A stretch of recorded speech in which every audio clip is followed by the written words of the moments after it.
Everybody, my name is Tarun Rishi and I'm back again with you guys.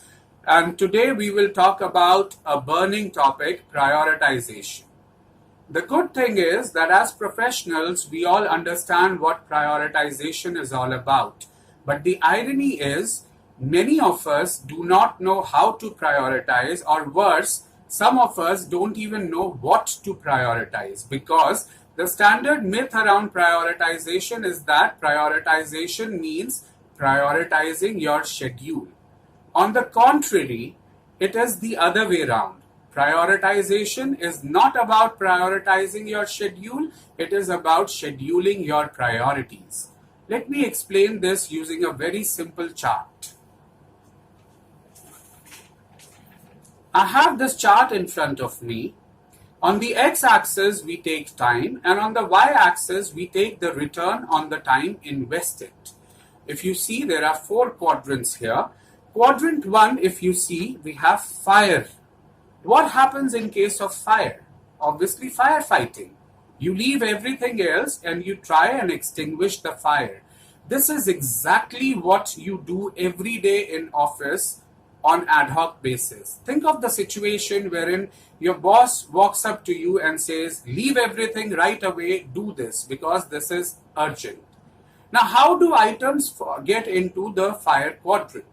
The answer is simple, by mistake or through negligence. It may be your mistake or negligence, but most likely it happens because of somebody else's mistake or negligence which you do not have a control on. Let me give you a very basic example of how things get urgent. Let's say paying electricity bill is important. We all understand that. But what if today is the last day?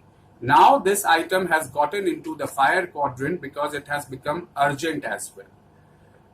The idea is to shorten this quadrant as much as possible, but practically the only thing you can do to shorten this quadrant is to ensure that going forward, by your mistake, none of the items get into the fire quadrant. You still will have to do firefighting till the time you work, because you may have control on yourself, but you may not have control on others. The second quadrant, if you see here, you see plants growing. This is the growth quadrant, or the most important quadrant of your life.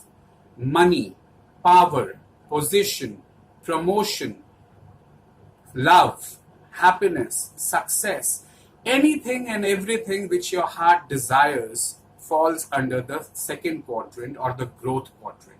And this quadrant needs to be expanded. The third quadrant, now if you see here, there is a picture of a thief trying to steal something.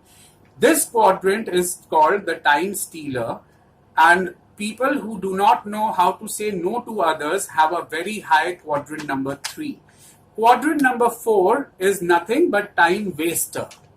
And we all understand that. Now, the question is, what about watching television? Whenever I ask this question, the answers I get is, Tarun, this is definitely part of quadrant number 4 because it's a time waster.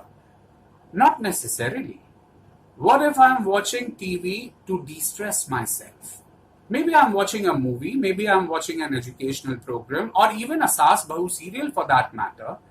If it helps de-stress me, it is part of my growth quadrant, because when I'm de-stressed, my performance goes up. So this is for you to decide. But for other time wasters, it is easy to identify, and we all understand that we need to shorten it. The third quadrant is the trickiest of all. Like I mentioned earlier, people who don't know how to say no to others find it very difficult to have this quadrant shortened. Let me give you a mantra for that. When we were in prep, we were taught ABCD. Today I will teach you another ABCD, wherein A stands for APNA KAAM, B stands for boss ka kaam, C stands for colleagues ka kaam, and D stands for DUNIYA ka kaam. Till the time you follow the ABCD sequence, everything will be in place. Problem arises that most of the times it will not be practically possible to follow an ABCD, because your boss will come and give you ad hoc work. So practically, even if you follow a BACD, it is okay. But for those who find it difficult to say no, they have a sequence of B, C, D, A, which is the worst sequence, because if you don't know how to say no to one, you obviously don't know how to say no to others as well. What should we do? Let me give you a basic example. People get into the popularity trap, and that is why they are not able to say no. What if I have a colleague who I share a very friendly relationship with? He walks up to me one day and he says, Tarun, I'm tied up with a lot of work today. Could you please do this for me? The good guy that I am, I will do it and I should do it. But what if this is a daily occurrence? In that case, people are using me and I am getting used and I'm not able to do things which are priority for me. How to break this now? The idea is simple. It has to be handled tactfully, because let's say for months or for years you've been doing their job, and one fine day you get up and you say no. Obviously this may ruin your relationship, and this is what the popularity trap is all about. You do not want to ruin your relationship by saying no. So you need to say it tactfully.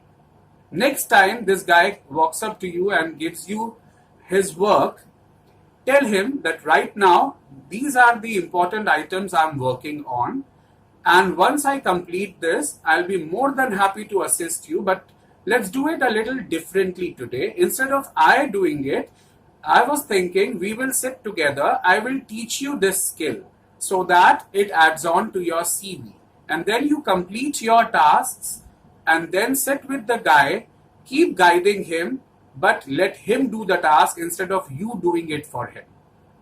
The next day, do you think this guy will come back? If your answer is no, you're sadly mistaken, because this guy is very smart. The next day, he will again come back to you and say, I understand you sat with me and you taught me this, but then I am not very confident. And this is important work and I cannot make any mistakes. So I request you to do this.